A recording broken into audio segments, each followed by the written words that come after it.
noite, meus irmãos. Eu os convido a abrir as suas Bíblias em Eclesiastes, no capítulo 4, leremos dos versículos 9 a 12. Então, você deixa as suas Bíblias abertas aí, e daqui a pouquinho a gente vai fazer essa leitura, Eclesiastes 4, dos versículos 9 a 12.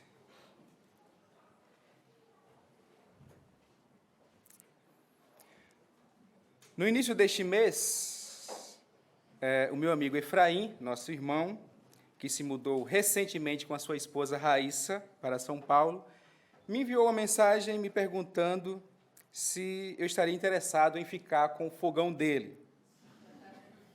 O problema é que ele morava na Tijuca e eu moro em São João de Meriti. Pois é, um irmão rico, um irmão pobre, assim é constituída a Igreja do Senhor. Essa maravilhosa pluralidade da igreja. Mas tudo bem, a gente vai vivendo, os mais espirituais diriam, pobre não, rico com a graça de Deus. Se você é pobre e diz um negócio desse, você não deixa de ter razão. No certo sentido, você está correto. Porém, no outro sentido, você continua pobre.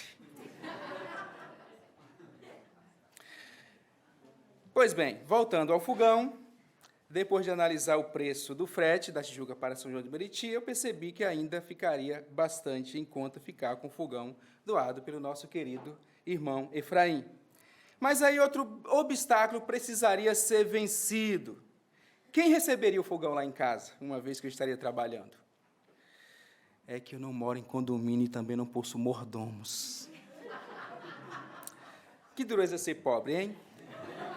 E sozinho, mas por breve tempo.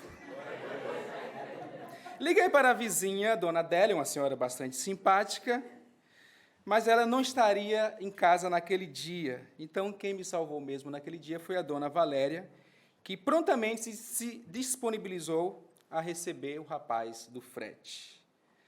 Então, esse pequeno episódio acabou com um ótimo final feliz. Mas não terminaria assim se eu tivesse um único problema.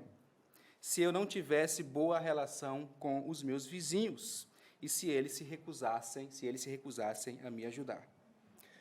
Notaram o quanto nós somos dependentes das pessoas e o quanto isso demanda de nós humildade e rejeição à pretensa autossuficiência? A minha intenção em narrar para vocês esse pequeno episódio particular e bastante corriqueiro na nossa vida é apenas para direcioná-los ao tema da mensagem, que é: melhor é serem dois do que um. Melhor é serem dois do que um. Expressão esta extraída do próprio texto bíblico em Eclesiastes 4, no versículo 9, um dos versículos que eu separei para nós refletirmos nesta noite. Mas antes da exposição, em razão de eu não me lembrar qual foi a última vez que nós pregamos em Eclesiastes, eu me sinto no dever de mencionar aos irmãos que a palavra Eclesiastes é uma transliteração da tradução grega do termo hebraico Qohelet, que significa aquele que reúne. Portanto, designa a ideia de alguém que reúne pessoas, reúne uma assembleia para ensinar, pregar. Por isso, tradicionalmente, a palavra também é traduzida como pregador. E a autoria do livro é tradicionalmente atribuída a Salomão, inclusive em razão de haver argumentos internos no próprio livro nesse sentido. E do que se trata o livro de Eclesiastes? 3 temas dominantes estão presentes no livro. Um deles, o lado frustrante e perplexo, ou melhor, o lado frustrante e complexo da vida. Isto é, Eclesiastes não permite uma visão simplista e irracionalmente otimista da vida. 2, desfrutar a vida e encontrar satisfação nela, o que dá um certo equilíbrio ao primeiro tema. É aquela relação agridoce presente na vida do povo de Deus. E o terceiro e mais importante tema é temer a Deus durante toda a vida. A vida de alguém, seja regada por momentos alegres ou frustrantes, não faz o menor sentido se não há temor a Deus e a sua relação com Ele. Nas palavras do pregador, sem Deus, tudo é vaidade, tudo se torna vaidade. E no capítulo 4, onde está o texto da pregação desta noite, entre outras questões, o autor aborda, ele disserta sobre trabalhar em parceria com o propósito do benefício mútuo. Trabalhar em parceria com o propósito do benefício mútuo. Essa ideia completa encontra-se entre os versículos 7 e 12, embora eu darei mais ênfase entre os versículos 9 e 12. Então, leiamos Eclesiastes 9, a partir do versículo 9 até o 12. Eu vou ler e os irmãos acompanham. Melhor é serem dois do que um, porque maior é o pagamento pelo seu trabalho. Porque se cair em um, levanta o companheiro, mas ai do que estiver só, pois caindo não haverá quem o levante. Também se dois dormirem juntos, eles se aquecerão, mas se for um sozinho, como se aquecerá? Se alguém quiser dominar um deles, os dois poderão resistir.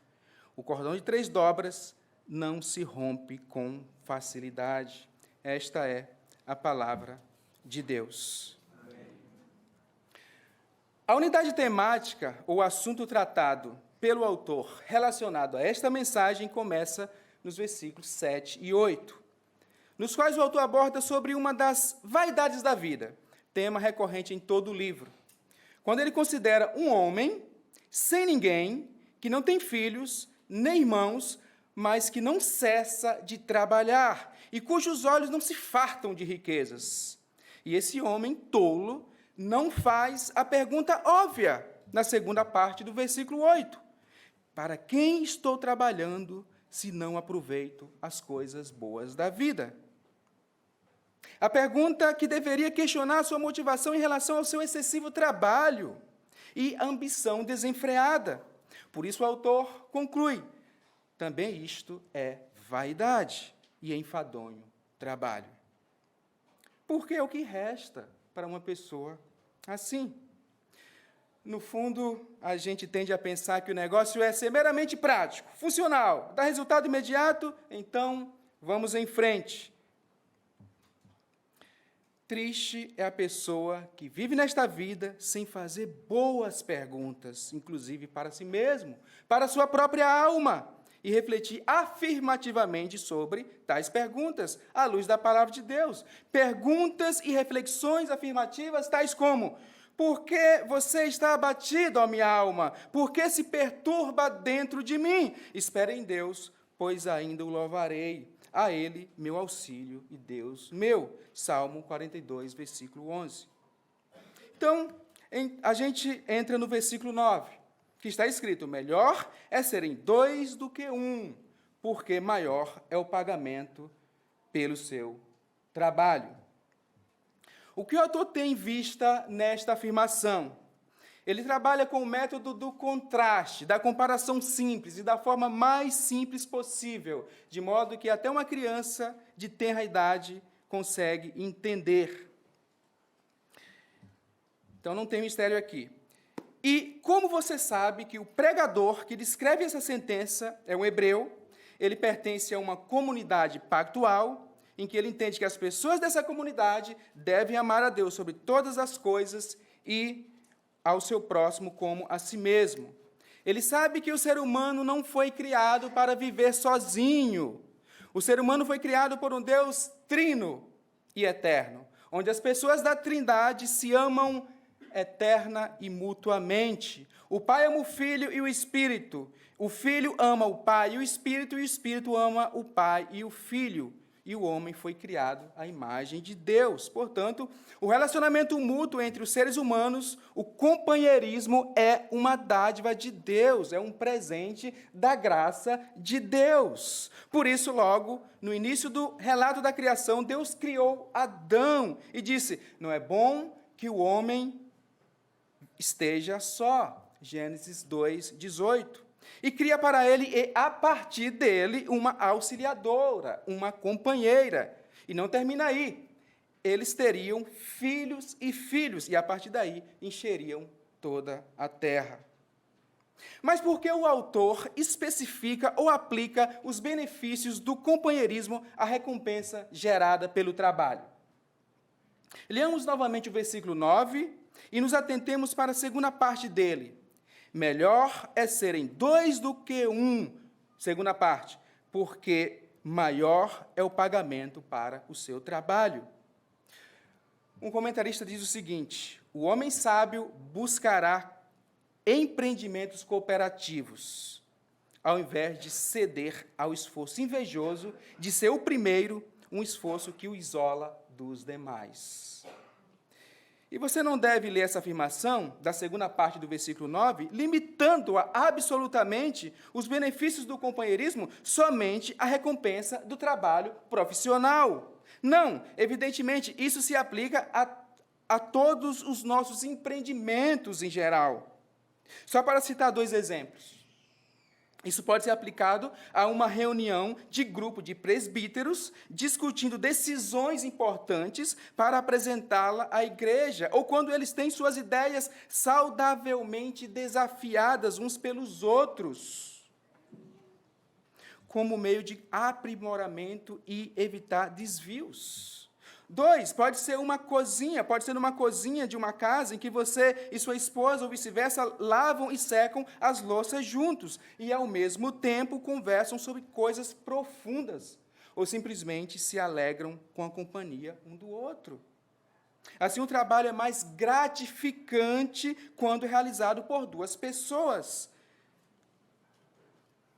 especialmente se elas estão debaixo do pacto da nova aliança, tendo o Senhor Jesus Cristo como Senhor do seu companheirismo, dos seus relacionamentos. Que coisa maravilhosa, não é, irmãos? Como o Senhor Jesus Cristo dá sentido absoluto a tudo o que nós fazemos, não é? Mas voltando à questão da recompensa pelo trabalho cooperativo, e fazendo mais uma pergunta ao texto, por que o autor declara: porque maior é o pagamento pelo seu trabalho? Certamente porque, apesar dele progredir em seu pensamento, ele ainda continua considerando que ele já viu o que ele já havia descrito no versículo 8.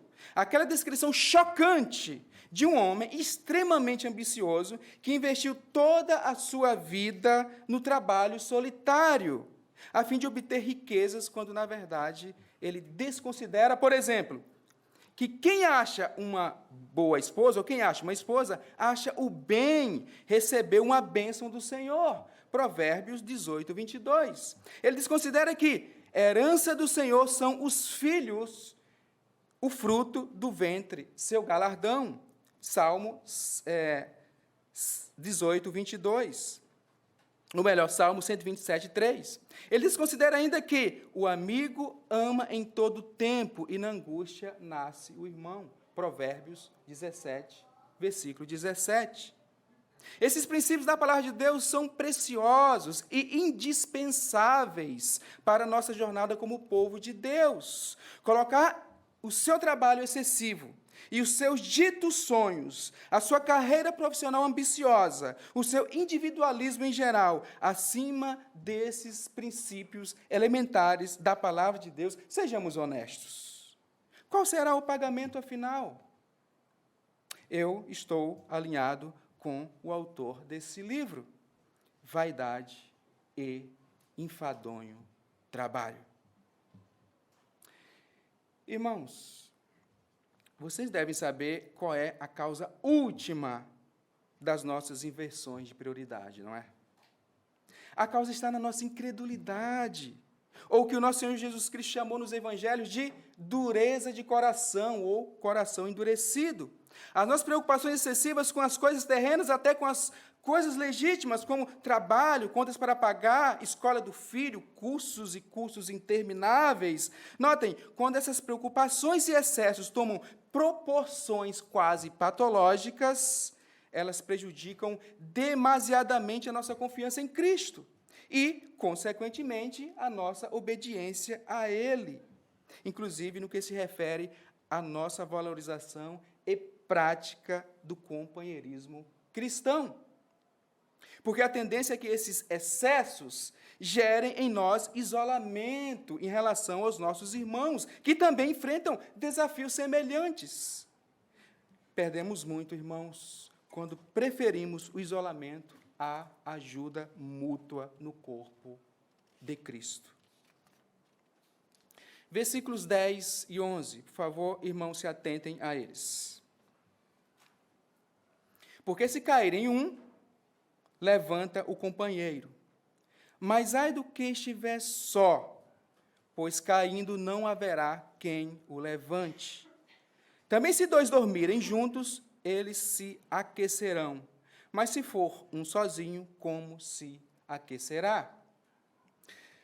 Também é melhor serem dois do que um, porque eles podem ajudar um ao outro em tempos de crise. O companheirismo saudável, em vez do isolamento, é sem dúvida benéfico. Ele beneficia principalmente aqueles que se encontram em necessidade. E a necessidade não é um ponto fixo na roda de relacionamento, porque ora o seu companheiro é o necessitado, ora você é o necessitado. Ora você ajuda, ora você precisa de ajuda. No versículo 11, para esclarecer aos irmãos, caso você tenha ficado com alguma dúvida, talvez no primeiro momento podemos pensar que o autor esteja falando estritamente sobre a cama conjugal. Mas Philip Graham Ryken, um estudioso presbiteriano das Escrituras, ele escreve que as implicações das palavras do pregador são muito mais amplas. Então, provavelmente, o que o pregador tem em mente é uma pessoa que atravessa o deserto é muito frio à noite, e se um peregrino estivesse sozinho, ele poderia sofrer muito com o frio, mas nem tanto se ele tivesse um companheiro. Os dois poderiam dormir com as costas encostadas uma na outra, e assim esquentar-se durante a noite. R.C. Sproul, mais conhecido dos irmãos, um outro estudioso bíblico, também concordava com essa tese de que esse versículo 11 provavelmente se refere a companheiros de uma viagem, a companheiros de uma jornada. Mas um ponto que eu gostaria de destacar é o seguinte: talvez você pense aqui que, nos versículos 10 e 11, que o autor bíblico esteja sendo bastante óbvio, bastante prático nas suas afirmações. E você não deixa de ter razão. Mas deixe-me te dizer uma coisa. O problema é que o nosso coração, sem a graça de Deus e sem a luz do Evangelho revelado nas Escrituras, tropeça nas coisas mais óbvias que você possa imaginar. Esqueceu do homem do versículo 8? O que faz você pensar que é mais sábio do que ele se você não tiver o Espírito de Deus te guiando? O homem sem Deus pode tropeçar nas coisas mais ridiculamente tolas. Até um cristão imaturo e negligente na fé, que recusa a crescer na graça e no conhecimento do Senhor Jesus Cristo, pode se colocar em situações bastante perigosas. Por isso, as Escrituras nos ordenam a vigilância e sermos saturados das Escrituras. Saturados, obviamente, no bom sentido, porque para que o nosso coração não seja absorvido pelos valores terrenos e assim nós venhamos tropeçar.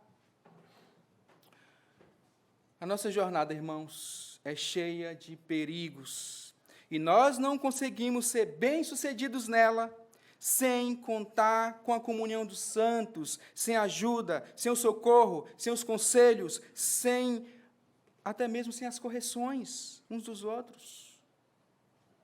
A Bíblia é cheia de exortações nesse sentido.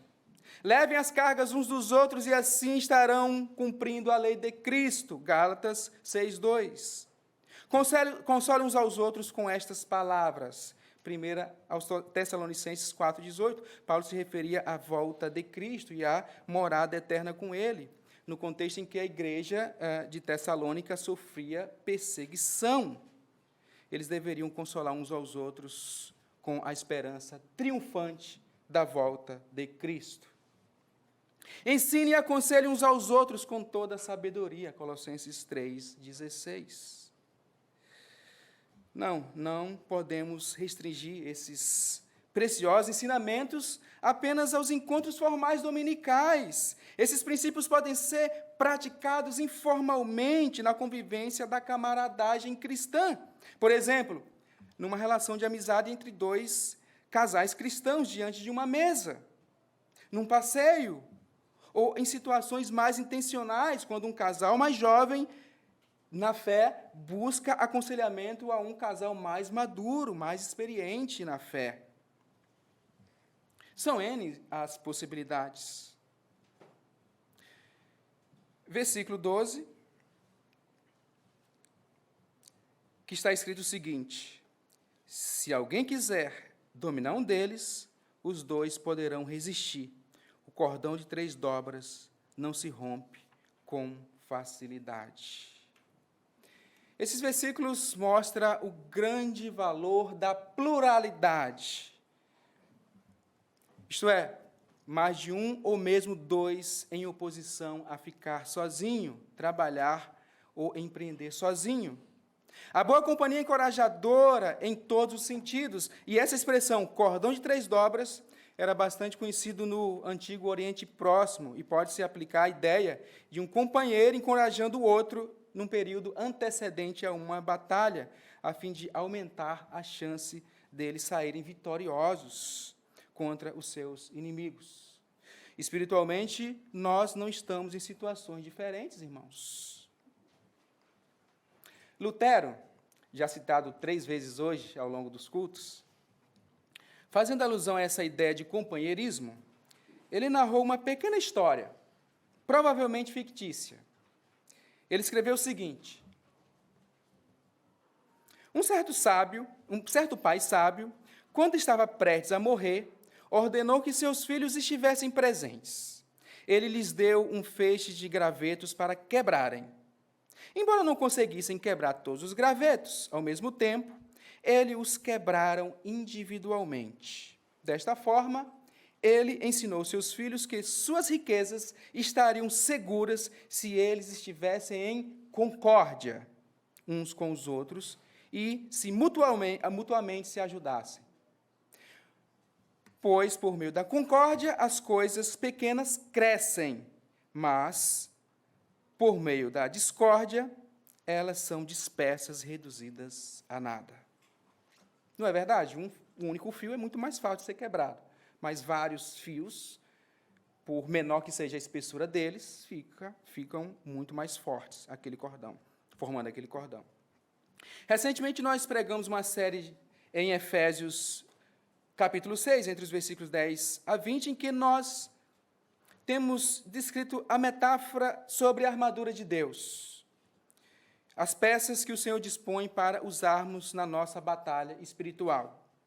E entre os versículos 18 e 20, inclusive pregados por mim mesmo, depois de descrever sobre a metáfora, Paulo pede oração por ele e pede que os cristãos de Éfeso orem por todos os santos.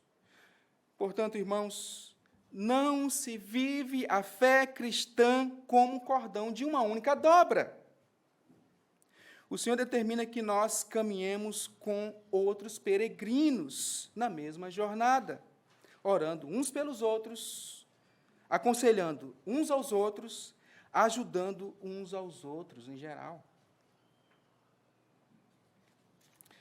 Finalmente, Jesus é o modelo absoluto de companheirismo cristão.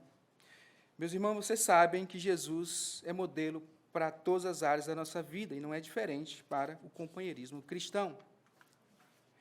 Jesus, que estava plenamente satisfeito na eternidade, na relação eterna de amor com o Pai e o Espírito, se humilhou terrivelmente ao se encarnar, a ponto também de buscar a companhia de pecadores e merecedores da sua graça, a fim de salvá-los, reconciliá-los com Deus e ensiná-los a viver o amor fraternal, a santa comunhão que desceu e fluiu da relação entre ele e o Pai. Isto é, resumido em João, no capítulo 17, na oração sacerdotal de Jesus ao Pai em favor dos seus discípulos. Eu vou ler apenas uma pequena parte dela em João 17, nos versículos na parte B, 17, versículo 11, parte B, e versículo 12, que está escrito assim: Pai Santo, guarda-os em teu nome, que me deste, para que eles sejam um, assim como nós somos um. Quando eu estava com eles, guardava-os no teu nome, que me deste. Eu os protegi e nenhum deles se perdeu, exceto o filho da perdição, para que se cumprisse a Escritura.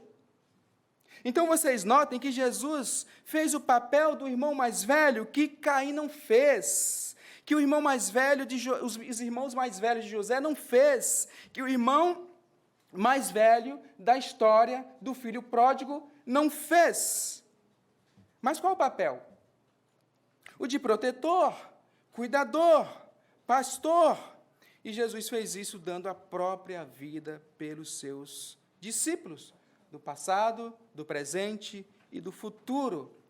Jesus é o nosso modelo daquele que prefere amar as pessoas às coisas e riquezas materiais, porque ele lida com valores perenes e eternos, e não com coisas corruptíveis, cujos valores desvanecem com o tempo e circunstâncias. Jesus nos ensina a sermos úteis aos nossos irmãos na caminhada cristã. E se você é um cristão, é impossível viver a vida cristã de forma saudável longe da igreja, sem compartilhar a fé com seus irmãos, e servindo e sendo servido por eles com o dom que Deus lhes deu. Porque a igreja é caracterizada como um corpo formado pelos seus membros com uma diversidade de dons. Já pensou no fato de você estar longe da comunhão da igreja e pensar no fato de que você não está apreciando e sendo servido com os dons deles? Nesse sentido, Pedro, em sua primeira carta, no capítulo 4, versículo 10, escreve o seguinte: sirvam uns aos outros, cada um conforme o dom que recebeu, como encarregados de administrar bem a multiforme graça de Deus.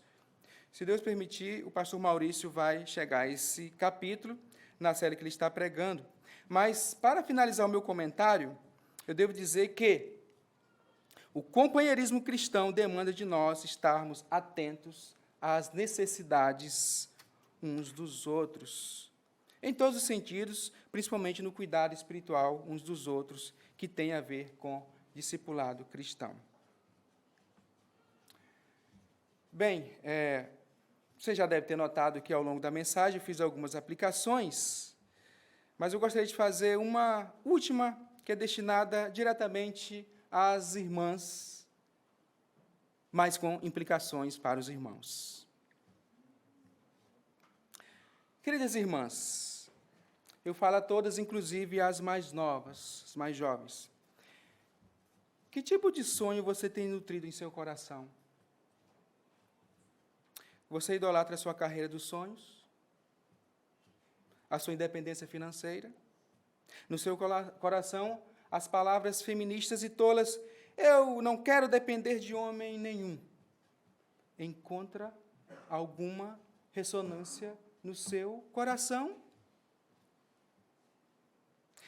Você sabe que na relação conjugal cristã não existe o dinheiro é meu, o cartão de crédito é meu, a casa é minha, o carro é meu. Não. Se o seu marido diz uma barbaridade do tipo, ele deve ser confrontado e arrepender-se do seu pecado. Não. Você, minha irmã, não é menos mulher, menos completa, se não tiver a carreira profissional, uma carreira profissional. Se tiver isso e ser colocado acima dos valores da sua família, esquece. Se você tem uma carreira profissional e glorifica a Deus com isso, louvado seja Deus.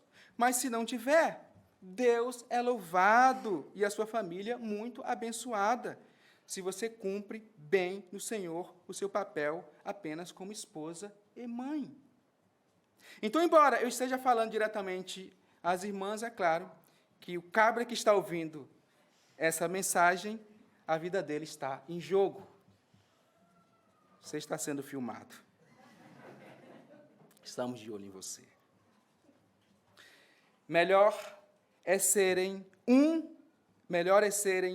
dois do que um, guiados pela sabedoria divina do nosso Senhor Jesus Cristo, até a sua segunda vinda, para buscar o seu povo e vivermos com ele por toda a eternidade. Maranata, ora vem, Senhor Jesus. Vamos orar?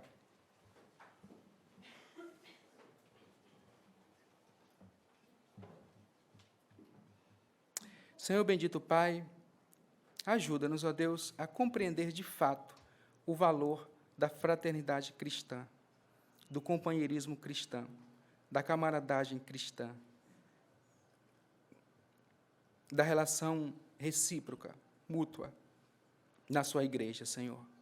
Ó Deus, quebranta os nossos corações em relação aos nossos orgulho. Faça cair por terra o nosso orgulho, Senhor. Como nós temos muitas vezes o nosso coração duro, vergonha de ir até o nosso irmão e pedirmos ajuda em tempos difíceis. E como muitas vezes, Senhor Deus, nós andamos tão atarefados